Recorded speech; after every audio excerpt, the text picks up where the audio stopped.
Hi everyone, welcome. All right, so it is 2:30 already, so we are gonna kick off the webinar today. Thank you all so much for coming to the first RTP webinar. My name is Marlena Baker. I am the Outdoor Recreation Grant Specialist, and I'm joined by my fellow Outdoor Recreation Grant Specialist, Joe Kill, and Lauren Pyle, who is our Grants Manager. A few housekeeping items before we kick things off, though. We are recording the session today, so we will be sending it out in an email to you all and also posting it on our website. We do ask to folks to stay on mute just during the presentation and hold your questions until the end. We will have a Q&A session, so feel free to hold on to those or drop them in the chat if they come to you, and then we'll get to those first at the Q&A session. Lauren, next slide. Thank you. So a quick look today for our agenda. We'll touch a little bit about the RTP program, talk about the timeline and process, the applicant and project eligibility. Project planning also is a big thing we'll chat about today, just to help you dig into the tools to help you plan your project. We'll also talk about the pre-app itself, along with tips and tricks, and also compliance requirements. And then we'll share some additional resources and have that Q&A session at the end as well.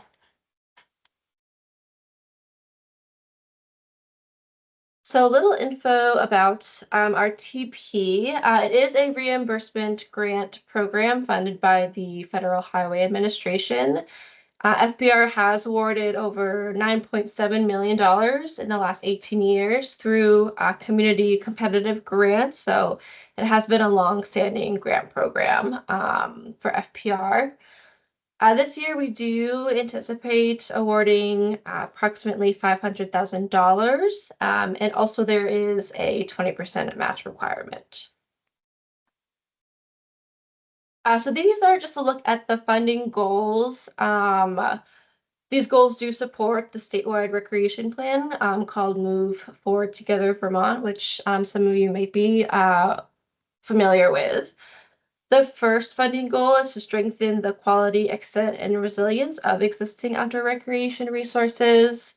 Also, we hope to create and support trails that welcome all who live and visit Vermont and allow them to heal, learn, grow, and live their lives fully. FPR also hopes to promote stewardship of outdoor recreation resources and enhance both trail user experiences and environmental quality. And then finally, we hope that this encourages all trail enthusiasts to work together to provide a wide variety of recreation trail opportunities that meets community needs. But now that we have a just general overview of RTP, we're going to dig into a bit more into the weeds. So here's a look at the timeline for this round. This is a two-step application process. So the program officially launched on October 7th, and that kicked off the pre-application phase. Pre-apps will be live and open for submission until November 21st, 2025. Once those submissions are in, FBR will review those pre-apps, and the team will assess for eligibility, feasibility, readiness, and compliance. Then in mid-December, folks who submitted a completed pre-app will be then invited to submit a full application, and those will be due February 1st of 2026. So once the all of the full apps are in, that'll lead right into the review phase from February to March. And during this phase is when the ranking committee will be reviewing the projects. And once those selections are made, the team will reach out to the selected applicants with the final decisions. And folks who are not selected will also receive feedback on their application. Then between April and July, staff will work with the selected grantees through the grant agreement phase. Once those agreements are in place, we're expecting projects to begin July 13th of 2026 and to have a grant end date of December 31st, 2027. Looking at the timeline in the previous slide, though, you may notice that there are certain phases that take a few months, and that's because there are a lot of additional steps just happening both on the state and federal level. We won't walk you through this full chart here, but this is just a snapshot and visual to really help you see all of the steps that are happening behind the scenes. But to bring us back today, we are in the pre-application phase, which is why you're all here and what we'll be focusing on. So moving into the eligibility requirements, to submit an application, you must be an eligible municipality, nonprofit with an active 501c3 or a governmental entity, and that includes state or federal government agencies, tribal governments, and other governmental entities. Federal legislation does mandate RTP funds to be allocated across three categories. We do refer to this as the 40-30-30 allocation. So that's 40% of multi-use trail projects, 30% for non-motorized trail uses, and then 30% for motorized trail uses.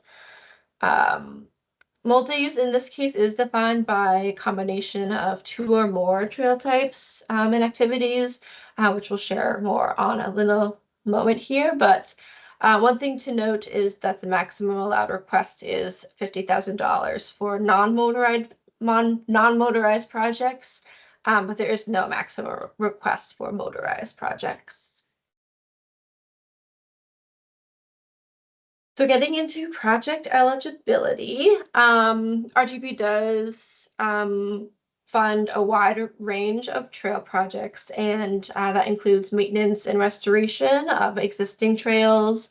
It also includes construction of new trails, as well as development and rehabilitation of trailside and trailhead amenities, facilities, parks, and parking areas.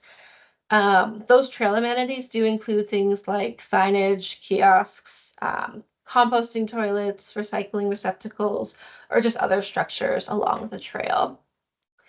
RTP also funds land acquisitions, focusing on acquisition of trail easements or feasible titles to property with trails or recreational trail corridors. And then RTP does also fund educational projects. These are projects that provide trail-related information to the public. There is a caveat, though, that there are limited funds for educational projects. The states have the flexibility to use up to 5% of an annual apportionment for educational projects, so there is a limitation there. So this is the list of the trail types. It's not an extensive list or universally complete, so you may have other uses in mind, and if you have a question about that, just let us know. But funds can be awarded for a wide range of activities. Multiple recreation trails are encouraged to work to meet that 40% in that 40-30-30 allocation, but also really try to consider all trail users when planning out your projects is encouraged. This is a look at projects that are not eligible for RTP. That includes condemnation of property, motorized use on non-motorized trails, trail construction on prohibited land or without landowner permissions. Sidewalks and road improvements also are not eligible. Transportation focused improvements like bike lanes are in that same scope as well. Law enforcement is not permitted, and then also general land acquisition. These highlighted sections listed here too are major ones we often see folks questioning to include in the RTP program. So we just wanted to note that picnic tables, front country campgrounds, and play equipment's not eligible. Non-trail related recreation or park amenities are not. And then also promotion, marketing, advertising, fundraising are eligible, as well as lodging and food. So, new this year though, we do have two new tracks in addition to our standard RTP track. The standard track is probably the types of projects you think of when you think of RTP, but those proposals really focused on that maintenance and repairs on existing trails or trail-related amenities. Um, Also it funds the building of new trails and trail infrastructure, land acquisitions, and then those educational projects.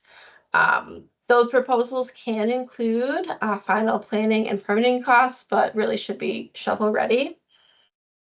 Planning track is new. This track is really for folks who might have a trail project in your community, but need a little bit more planning to do before being shovel ready. So these proposals should really prepare an applicant to submit a future RTP project. So perhaps you're kind of still in the planning phase of looking into trail and resource designs, engineering, environmental surveying, community engagement, or other planning and permitting costs. This would be the track for you. And it'll really help you prepare to be in a good place to apply for a future RTP round. And then the third track that's new this year is the cost increase track. And this is actually only for active FPR grantees. Folks who have a active RTP grant or a VORAC community grant program would be eligible for this track. When we say active, that really means that the grant agreement has been signed and has an end date on or after July 1st of 2026. So if you have a grant with us that has an ending date before that July 1st deadline, reach out to us because you should be submitting a amendment request for an extension before applying for that full application deadline to be eligible for this. But this cost increase track really is to help proposals cover maybe some unforeseen costs in your current program. So maybe tariffs for increasing your materials costs or other unexpected activities came up. This is specific for trail FBR projects though. So this can kind of help you extend that work. Applicants can apply for separate proposals for different work under each of these tracks, but if you apply for multiple tracks, we would like to note that likely only one top ranking proposal would probably be selected if you choose that route. In terms of the costs and award piece for the tracks, standard RTP has continued to have a $50,000 max for an award and $25,000 for an education project. No pre-award expenses are eligible for this track specifically, though. In terms of the planning track, there is a $20,000 RTP award ask. Similar to the standard track, no pre-award expenses are eligible for reimbursements on this track either. And for the cost increase track, there's also a $20,000 RTP award ask as well. However, grantees shouldn't expend their funds on cost increase initiatives until after the selection. And And if a grantee is not selected for this track, they will be responsible for the any cost incurred in excess of the original grant agreement total that has the active grant right now. In terms of match, you may not use your original award or match amounts as a match for the additional request under this cost increase track. But also note that 20% match is required across all of these tracks. In terms of the minimum requests, all tracks do require a $7,500 minimum project award as well.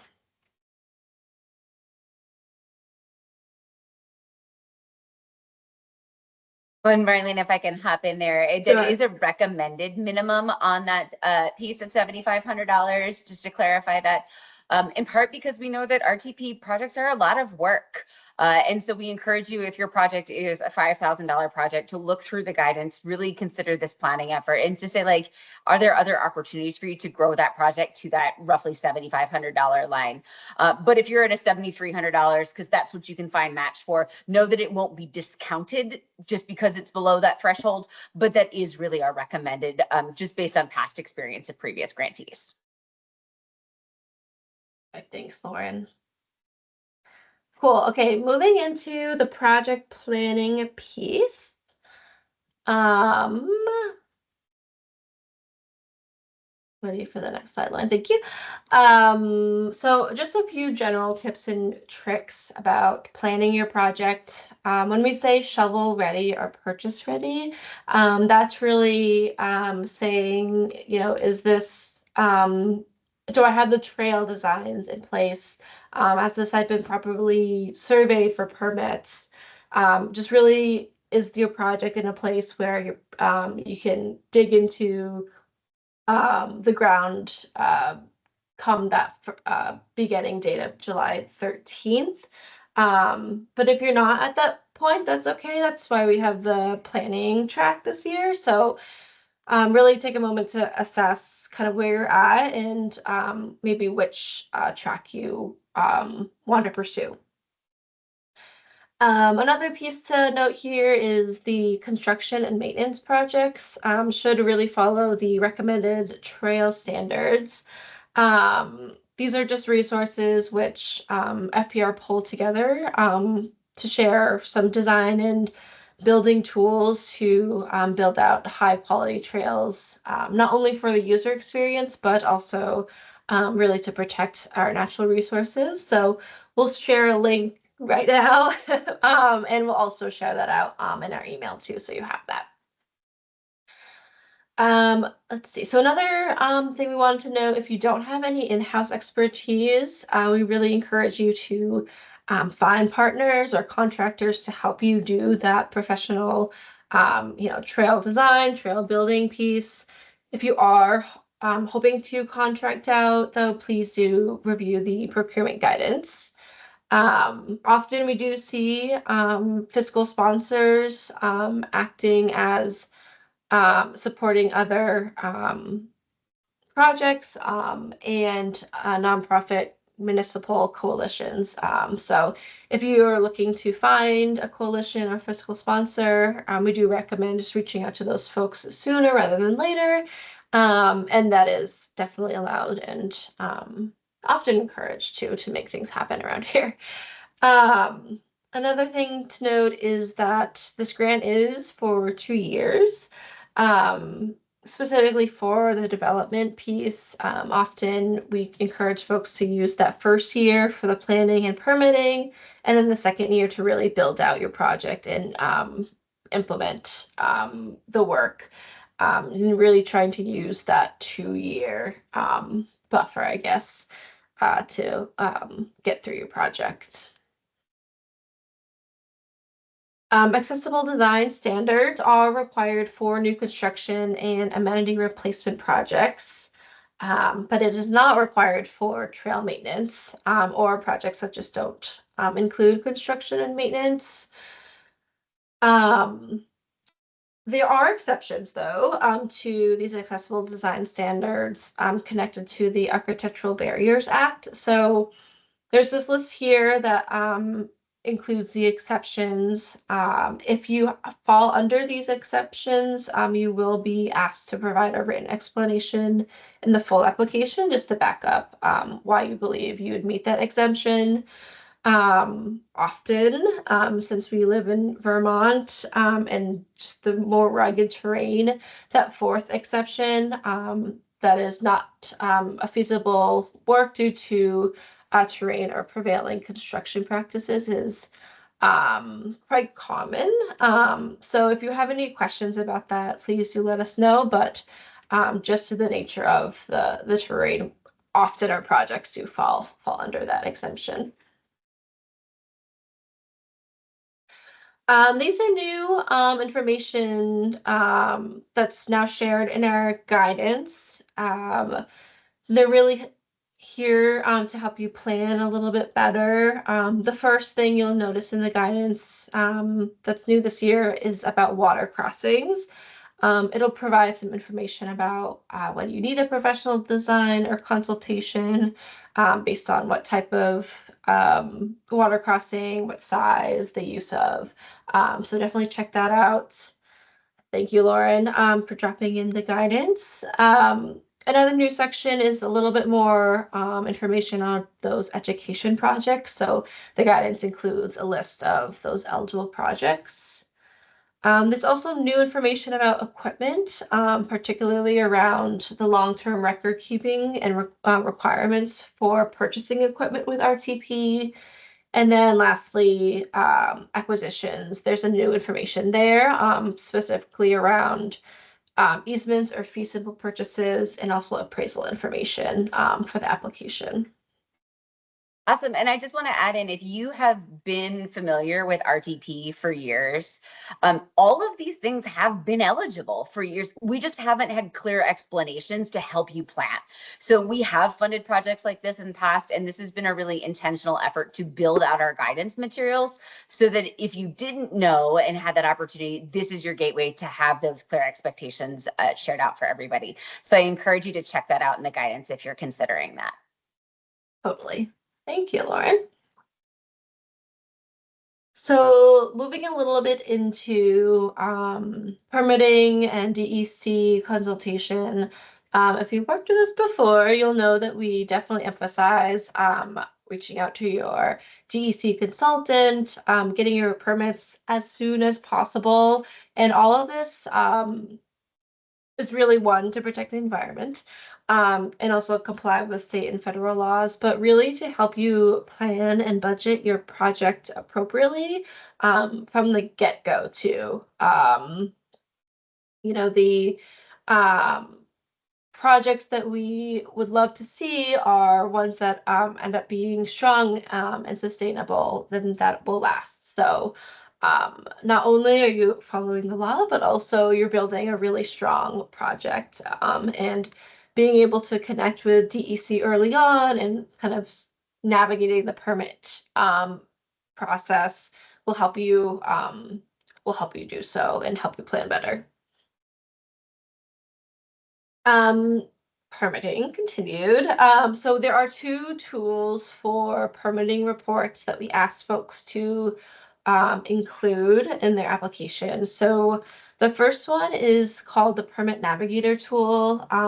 This is found on the DEC website, and you input all your information about your project and then it generates a list of potential permits that will be required for that site and also contact information for that specific permit specialist. And then the second tool is called the project review sheet. And this is really specific for projects that are linear or crosses multiple parcel lines. If this is the case, though, this does require DEC staff involvement and review. So this is one we really try to encourage folks to start the process on as early as possible, at least reaching out 1 month before the deadline of the application, just because there will be some back and forth with the DEC specialist and isn't as of an immediate result generator than the Permit Navigator tool. But so both of these tools will essentially help you figure out if you need permits or not. If either of the tools indicate that you don't need any, you can submit your project as planned. But if it does, please, please, please call those permit specialists listed on the report to confirm if those permits are required. They'll help you work through if your site does need them. They might even make a site visit, um, and also help you get some estimates and just additional permit information that you can then put into your work plan and budget for the application. So that's kind of where the planning piece comes in, is once you have that information about what kinds of permits you'll need, you can put those in your work plan and budget, because those are eligible for RTP funding. So we really encourage you to get that information as soon as possible and add that into your materials. And then also, semi-new this year is what's called the Design Assessment Tool for Trails, also known as the TAT around here.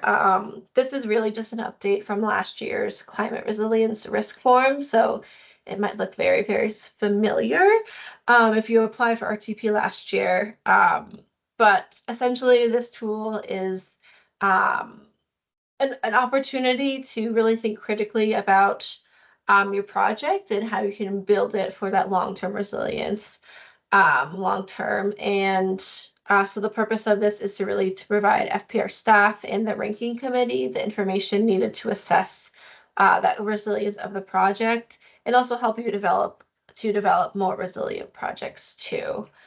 Um, for the pre-application specifically, though, the tool does help us assess readiness. It also flags areas if there are further information needed for your full application.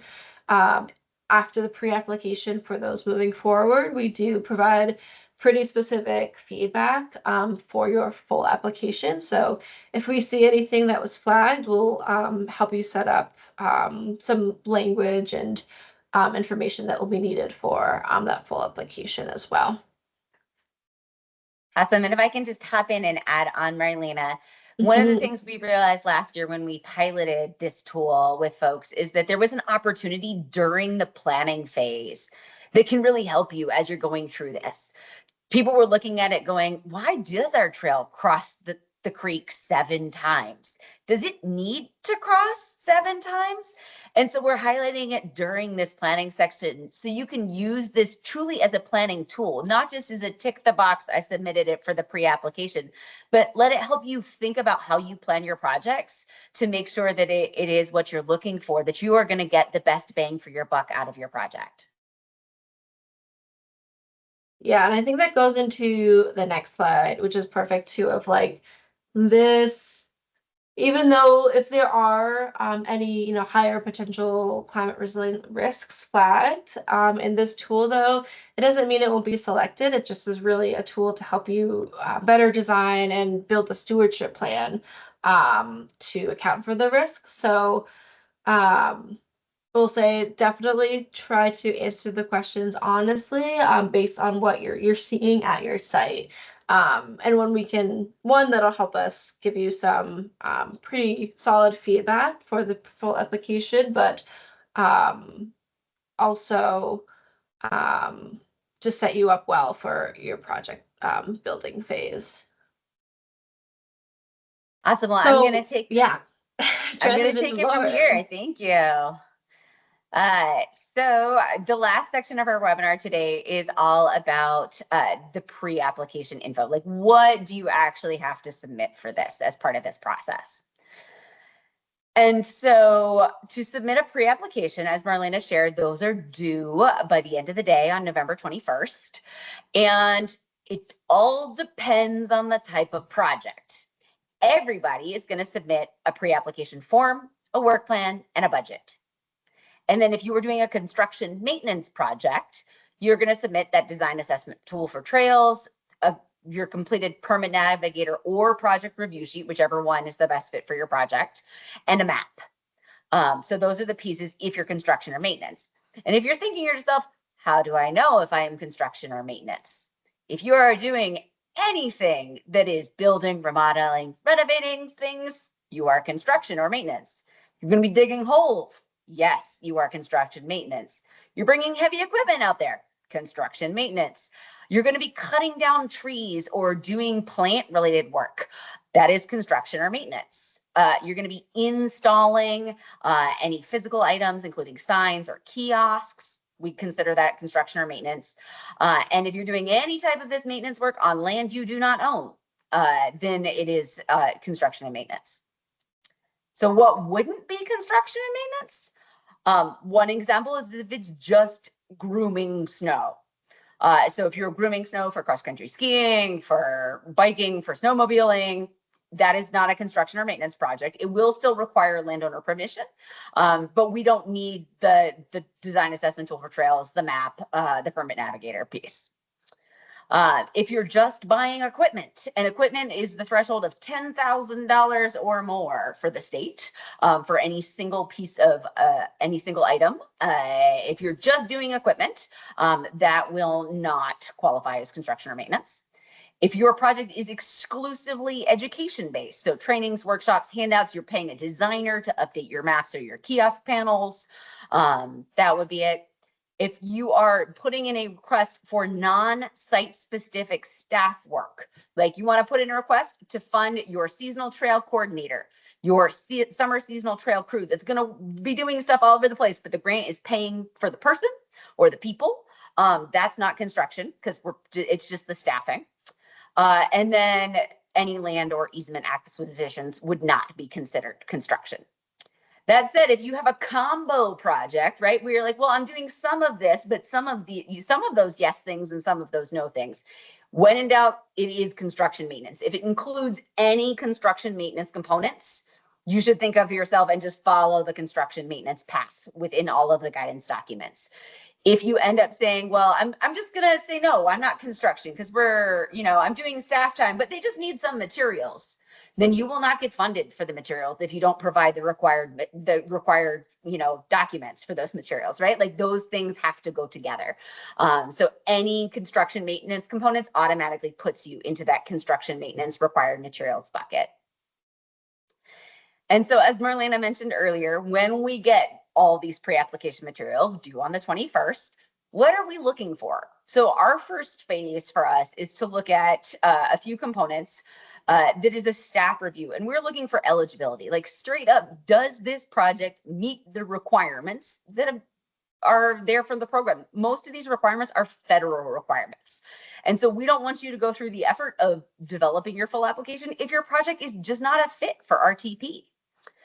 We also want to see, is this project feasible, right? Like, is it well built out in a way that it is ready to go that way? Is it permittable? We've had projects come back where like, if it flags 57 permits, we're going to ask questions about that, right? Like, is this project even possible to implement? Those sorts of pieces. We're going to be looking for readiness. Again, like, is the plan there? Or is it more in a conceptual phase? So for that, or is it like, no, we're really ready. We're going to get going with this. We've got our landowner permissions. If you don't own the land, like you're ready to get going. And we'll be checking for some other compliance factors of making sure it meets the federal requirements.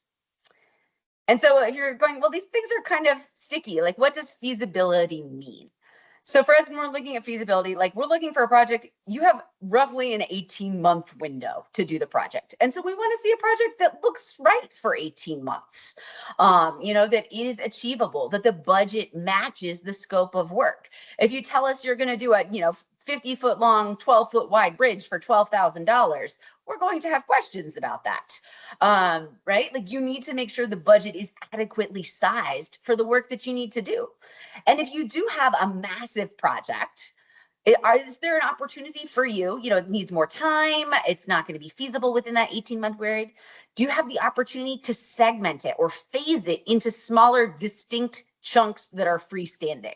If you have a huge bridge, it's $1 million bridge. You can't just like try to keep collecting $50,000 increments of grants year over year. That's not going to work. But if you have a bridge, and then we need, these 6 water bars here, and then we're going to do a reroute over there, and then we're going to upgrade the parking lot over here. Like each of those could be separate components that you could consider parceling into smaller segments or smaller proposals that fit within the $50,000 budget for our non-motorized projects and that 18-month construction window. And again, we want to make sure, as I mentioned earlier, that permittability, right? Like, is it actually feasible? And do the outdoor recreation benefits outweigh the potential negative environmental impact? When we're thinking about readiness, we're looking for that clear plan in place. And this is both for construction, maintenance, purchasing, really any equipment grants, education grants. We want to know that you're ready to go with this. So that your plan has included all of the pieces that you need, that you got the input from any necessary professionals or partners to develop your plan, and that there's public support for your project. So those initial sort of screens that we do are what gets you to the full application phase. And when you get to the full application phase, we're not going to go into this extensively now, but we have updated the criteria for selection this year. So if you want to know in detail what these are, this is all spelled out in that pre-application guidance that we have. But our new criteria for the full application scoring are going to be that planning readiness and feasibility, stewardship, wellness, and connection to our state, local, and regional priorities. In addition to these core scored points that any proposal will be scored for, we have a few additional preference points. Again, these are spelled out in the guidance. RTP as a program does give additional bonus points to projects that were from proposals or from applicants that did not receive an RTP grant the immediate year before. So that is a piece. If you got an RTP grant last year and you want to reapply, you can. Just know that you won't get that preference points. In the past, we do have grantees that even without that preference points, they are funded consecutive years. But we do have a preference to try to spread the fund around between consecutive year funding. RTP is a program for specifically for those construction maintenance projects with those pieces, which is where the bulk of our dollars are available. Those projects, we're looking for them to be at least half maintenance or rehabilitation to get a few extra points. If you have a whole new build, again, just like if you're a consecutive year grant applicant, you can still apply. Just know that we give a little bonus to projects that are more than 50% maintenance or rehabilitation. And part of that is that RTP is one of the few funding sources in the state that does prioritize maintenance and rehabilitation of existing assets. So we want to celebrate that and recognize that we have a lot of assets across the state that are well loved that need work. So we want to help prioritize that. And our final priority ranking for this year, again, this will come into play for the full application phase, but we want to tell you right now out of the gate, is that we have a geographic priority that has been defined. And we have 21 towns, a list of them put in the guidance for that. And how we settle on these towns getting bonus points is that we have done mapping work to figure out where every project since 2011 that RTP has funded is.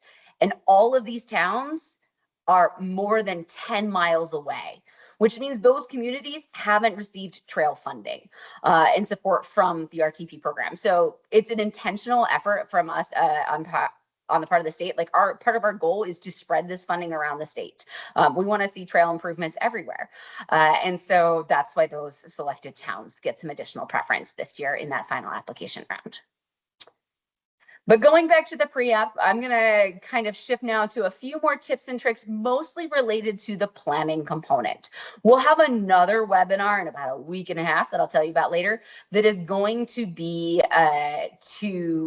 focusing on like the nuts and bolts of like, how do you do the forms? Like, how do you do the things? What is this question asking for? Some things about that. So this is still more on the planning level piece as related to some of these components.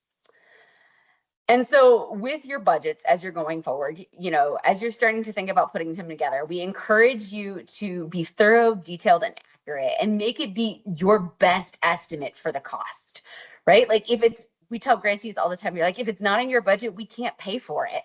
And you want to make sure that your budget is right sized for your project. That's why we were emphasizing so much of all these other steps that we want you to take during this planning phase so that you get enough money to make your plans come true, right? Because it's the hardest piece. While we have this cost increase track to help our grantees that have unforeseen circumstances, it is limited and it is competitive. All of these tracks are competitive. So we want to help set grantees up for success when you can, right? When there aren't the unforeseen pieces. We also encourage you to plan for inflation within this. Like if you're doing an estimate, you're like, well, gravel is this much a yard. I know that. Like plan right now for that number to go up. And you'll put that within your budget, like put that in on your budget line. So we don't have a specific like inflation line, but we want you to do that math, to just like account for it as you're planning things out. Regarding match for this, as Marlena mentioned earlier, RTP does require a 20% match for the whole project cost. And that's a federal requirement. But this match can come from a variety of sources. It could be cash match. So like if your town or your nonprofit has really cash reserves, a special fund, another grant that you want to chip in as part of those costs, that's great. But it can also be in-kind match. Things like donated staff time, volunteer labor, donated materials or supplies. Know that whatever match you put into your budget as you're building those out, you will be required to say where it's coming from in the full application. So you need to have a pretty good handle of that. Just like, no, we'll figure it out later. But like, you should have a pretty good idea. Like, what are you going to use to cover those expenses? And know that if you are awarded a grant, you're going to have to document that match along the way. So this is really a pretty firm requirement to that 20% requirement. And so when we're talking about budget costs, the pre-application guidance includes, just a lot of examples here. But when we're thinking about things that are eligible, basically anything that is grant or project administration related, and any of those final planning components, or even if you have the planning grant, any planning components, right? Like all of that is eligible. Construction and maintenance costs, all manner of things associated with that, labor, supplies, rentals, site work, permanently installed assets, all of those are eligible. Tools or other non-educational supplies that you need, education expenses are going to be eligible, and these equipment and acquisition costs, you'll spell all of that out in your budget. Things that are ineligible for RTP costs as you're thinking about how you plan, as Marlena had shared that slide of all the ineligible activities, including picnic tables, food, marketing, and fundraising costs. If it was an ineligible activity, it's ineligible for match as well. Also, if you spend money that are prior to the grants being executed, other than like specific allowed match, those things, like that's not going to be eligible for reimbursement. If you spend money before the grant is approved and before we give you permission, it's not eligible. Any expenses that don't follow procurement requirements would be not eligible. Expenses that go outside the scope of work that is approved for the grant would not be eligible. And then there are we always have to go and look to our federal requirements. 2 CFR 200 is often the federal guide that we look to about eligible costs. One thing we want to call out this year, again, sort of similar to that pre-application guidance note, is like, this is something that's technically been eligible, but you might not known about, is our indirect costs. So indirect costs are similar to like what you might consider as overhead, right? Like these are all the things that cannot be itemized for a specific project, but you need to have for the project to work. Indirect costs are eligible for RTP as reimbursement or match. So I want to call it out. Those are eligible costs, but those indirect costs have to be called out in the initial application for it to be eligible. If you come back to us afterwards and say, oh, well, like let's come back. If it's not in the grant agreement, it's not in what we propose to Federal Highway, we can't honor that at that point. Like it really has to be as part of this moment right now for planning. And per the federal requirements, there are sort of two options for indirect match. One is if you're like, I've never heard of this. I've never had a federal grant before. We don't have this piece. The feds have something called the de minimis rate, which is up to 15% of direct project costs for grants up to $50,000. For our motorized contacts that are going to be applying for bigger projects, there are some different provisions at play when projects get above $50,000. So please reach out to us at FPR for specific guidance related to that, because it's very if and then, and we'll pull it all together for you. We'll be happy to meet about that. But for most folks, it'll be that 15% rate. Again, reimbursement or match as the de minimis costs. If your organization or municipality does have relationships with other federal funders, and you have a NICRA, a negotiated indirect cost rate agreement that is active, you are required to use that NICRA, even if it's with any other funder. It doesn't have to be a federal highway funder, any funder. We're required to honor that one. You can't just choose to use the RTP 15% one just because that sounds great to you. Like if you have a NICRA, you have to use it. Because of our relationship, it's our Forest Parks and Recreation works with the VTrans, which works with Federal Highway. We're not able to negotiate NICRA if you don't have one already, which is why we're going to expect most folks to go for that de minimis one. But if you have a NICRA, know that that'll be a piece that you can access and use.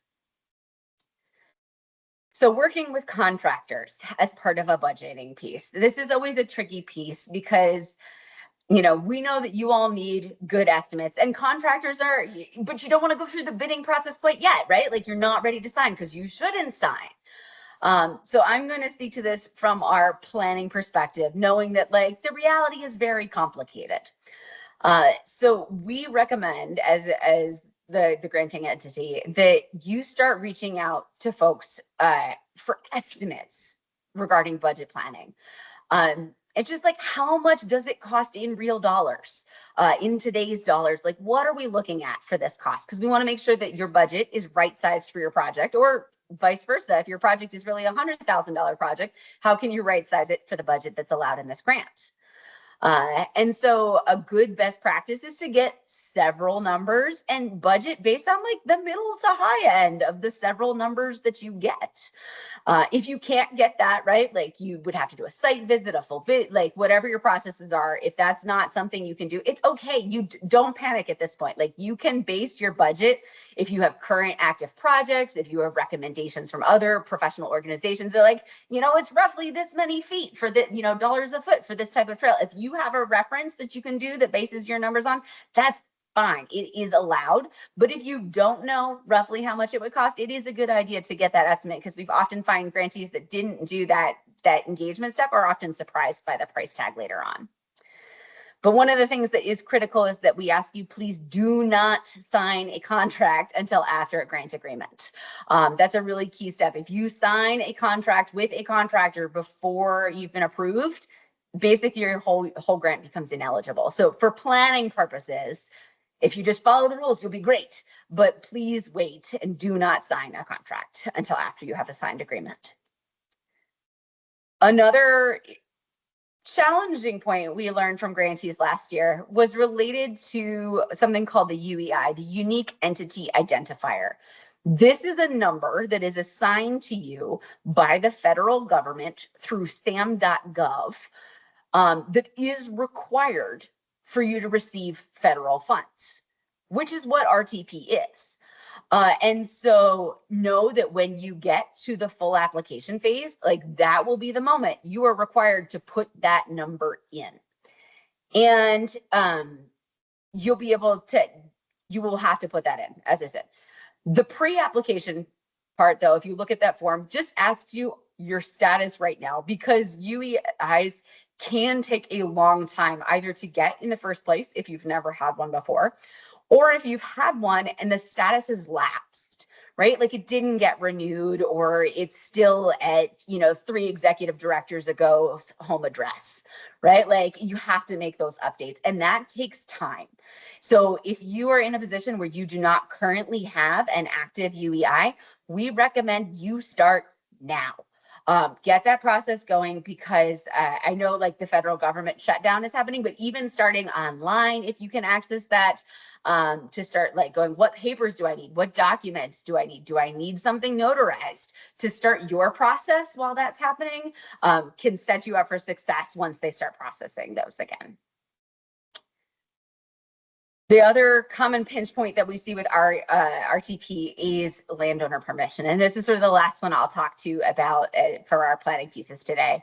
Because with RTP, you do need, if you will fund projects on land that you own.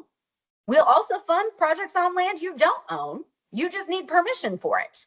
And that permission has to be signed, and it has to match a specific set of year requirements that we've outlined that actually match the scope of the work, right? If you're doing snow grooming, you just need landowner permission for 1 year. If you're doing maintenance, we're talking 5 years. If it's a new build, generally 10.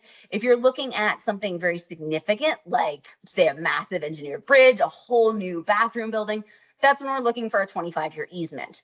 And the whole point of that is just an intent for the landowner to keep these resources open and accessible to the public for the useful life of that work, right? Like that is the whole goal of this, is just to say, like, we're investing, $40,000 of public money. Let's make sure the public can access it. And that is the purpose and intent behind it. It also ensures that you as the grantee have that signed permission that says, like, they said we could do this, right? The landowner said that this is great work to do and that they give us permission to do that work. And so this permission is required for the full application. And so if you are working on someone else's lands, we ask you to start this, or we recommend that you start this conversation now.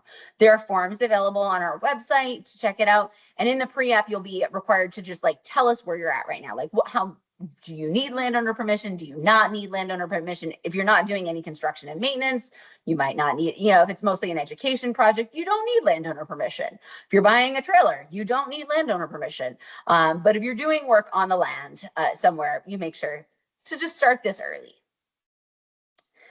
And the last sort of fine print to know is that for RTP as a federal program, there are some very distinct compliance requirements.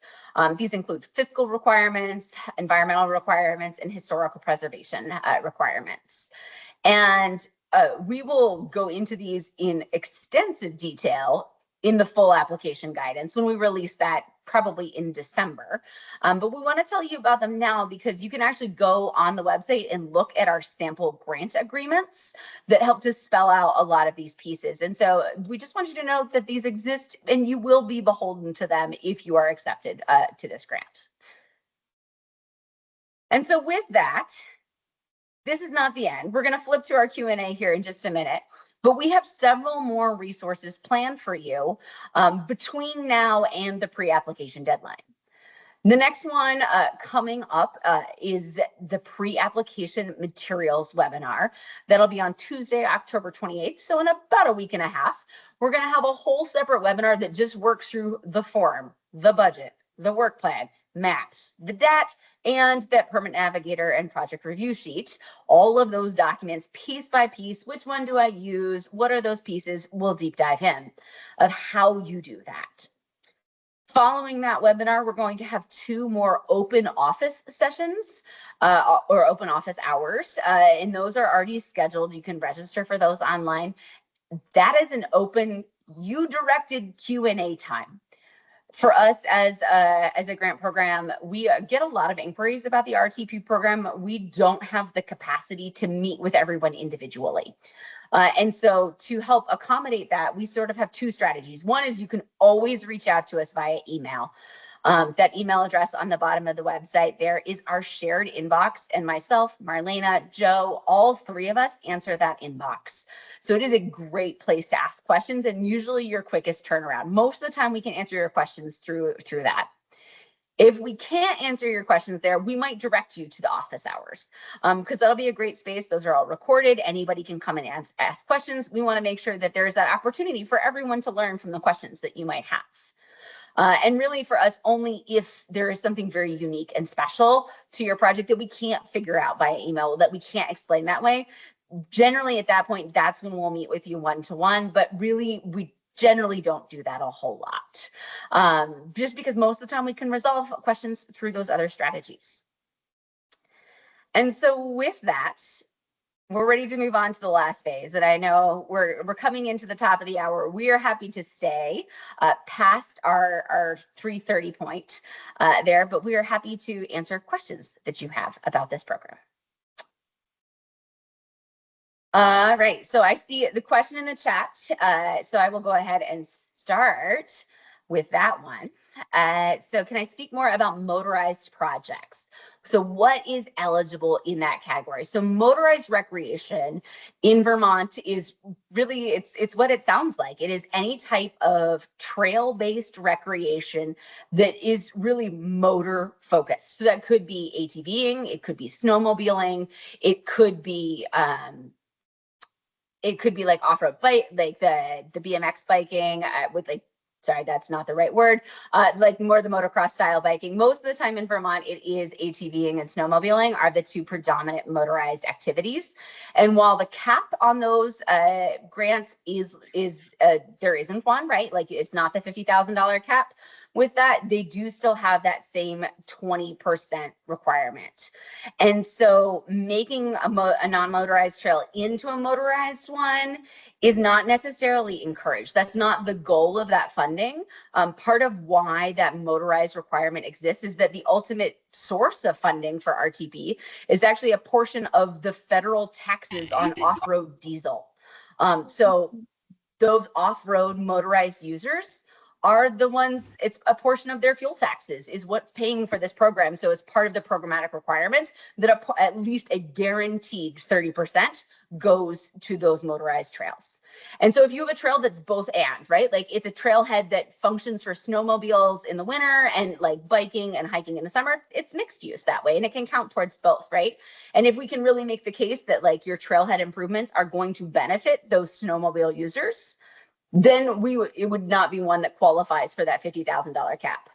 But if you're saying, well, I mean, it's the trailhead that serves both, but it's a bathroom that's going to be closed in the winter because of water, right? Freezing, then really the snowmobile users can't use that. And so that's where that $50,000 comes in. So I would say like that would be that piece of that motorized question. So hopefully that answers the question there. So that I will go to Victoria, who's I see the first hand in the queue. Thank you. I have a couple questions. My first one, hopefully, is an easy one.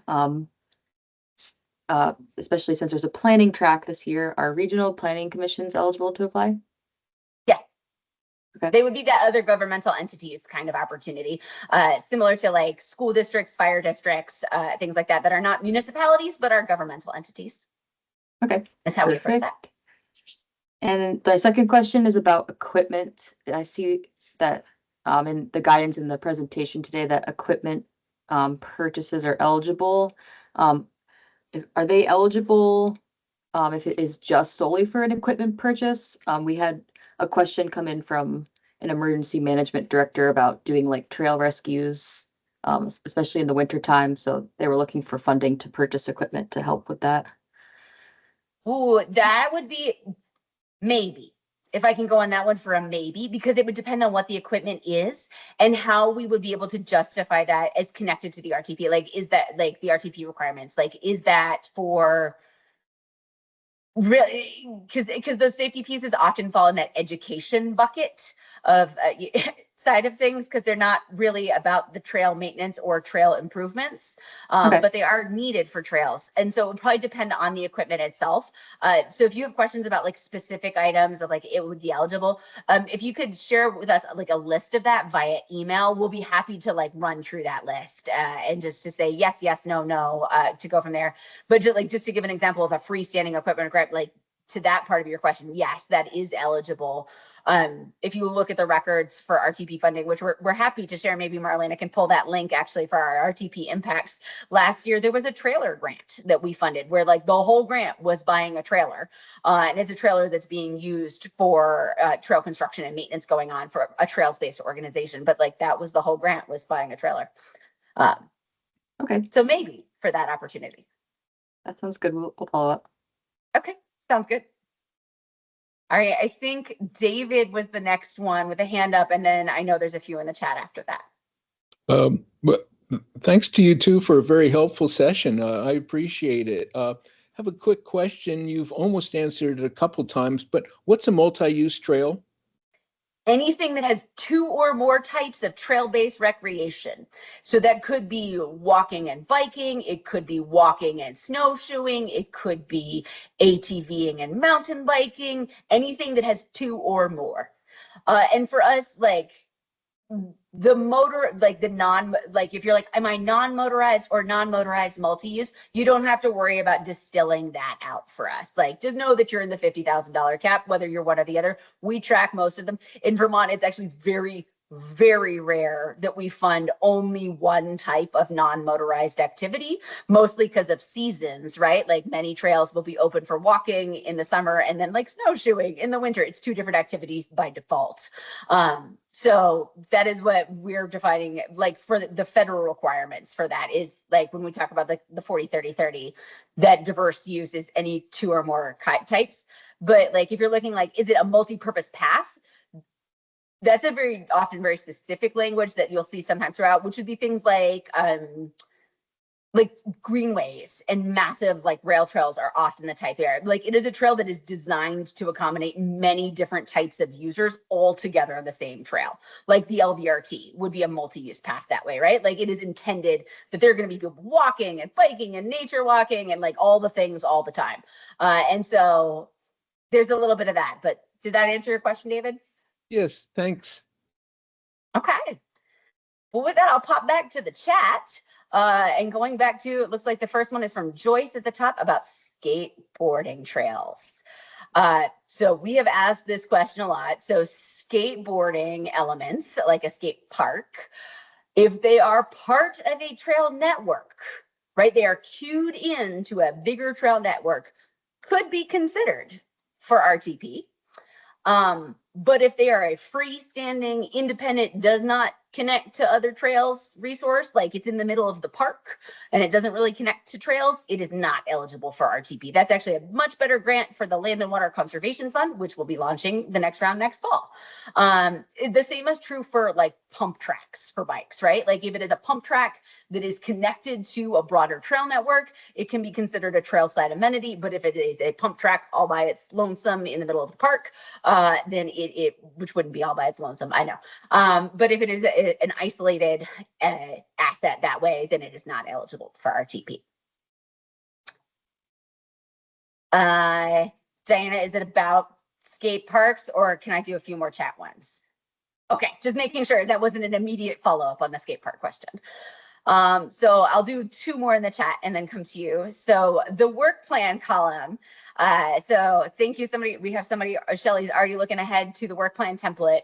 Has a column at the very end for complementary work.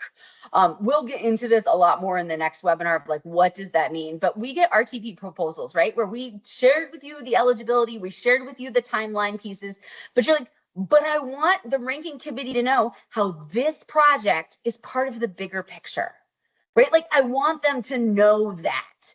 And so that is just a way for you to say like, oh, this work is part of the RTP grant, not part of the RTP grant. So like you still might be doing all types of work. Like you might be planning community events and marketing and all those things, which are not eligible for RTP, but you want the ranking committee to know about that.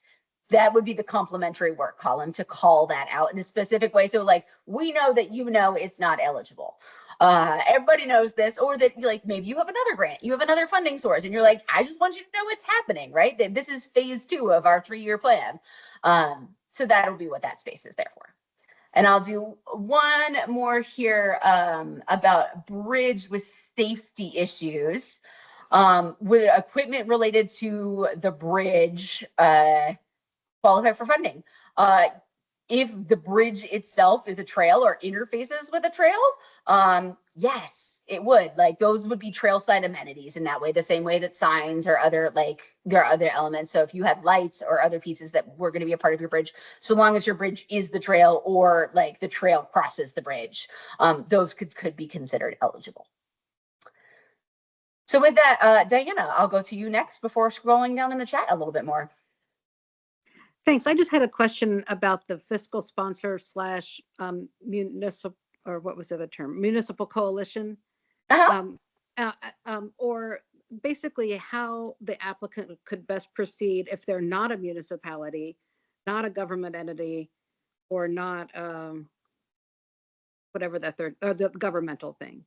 Yeah, but you're a nonprofit, right? I'm no, but then you need to find a partner that is one of those three things. Yeah, talk more about the partnerships. Like, how do those collaborations work? Does every applicant, if you're not in one of those three categories already, how do you, obviously you have to align with one of those three, but how big can the coalition be? Does it need to be like a statewide organization? Just any info you have about that at all.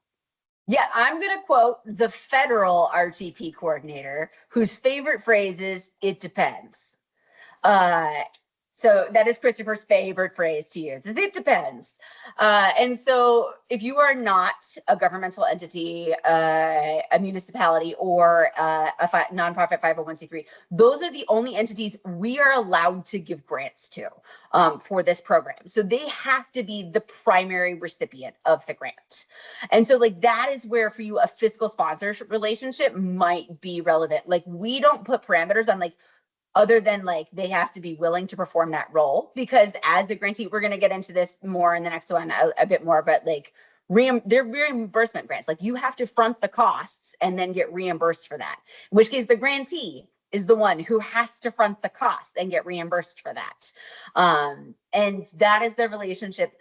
It depends, like fiscal sponsorships are a pretty well established piece in the grant world. Like there's a lot of resources online. So if you're exploring this, I encourage you to look up, just explore some different options. But it could be a partnership, right? Where like you have this goal and like you found another nonprofit maybe that has an aligned goal that like really wants you to do the work. Like you could apply as a partner and like they will be the lead applicant, and whatever your entity is would be a partner on that project. Could be a component with that. The only piece for that is if you are a for-profit business, you may not be a part of those coalitions because that doesn't follow procurement requirements, right? Like that is the piece, is like they have to be bid out in fair open competition. So like as a business, you can't apply as a partner. But in terms of like how big does a coalition have to be, it all depends on like what the project is.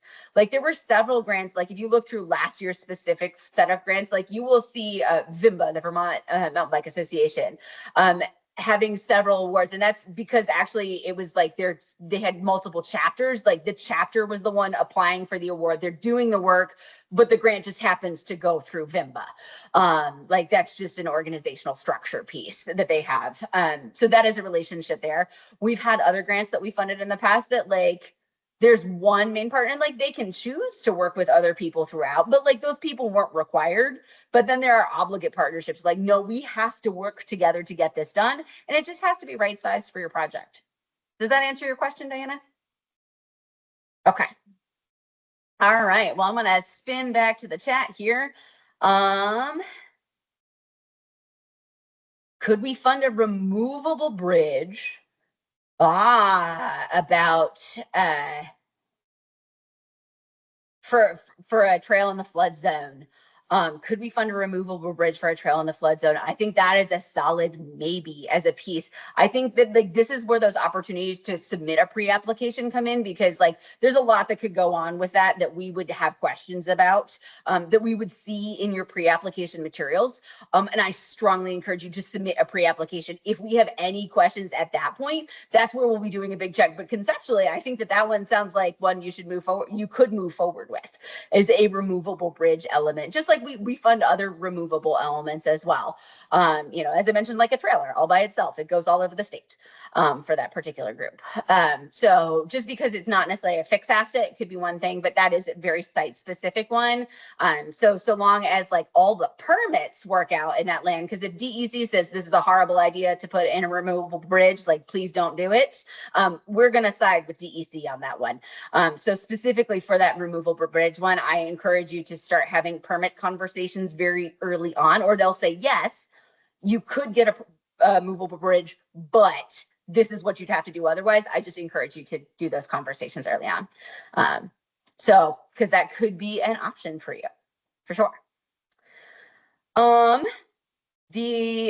down to Alex's question next about the installation of barriers to ensure, to basically dictate user access be eligible. Yes, we have had projects in the past that RTP has funded, whether it's kiosks or boulder placement or bollards, as a piece, as part of a trail, upgrade system.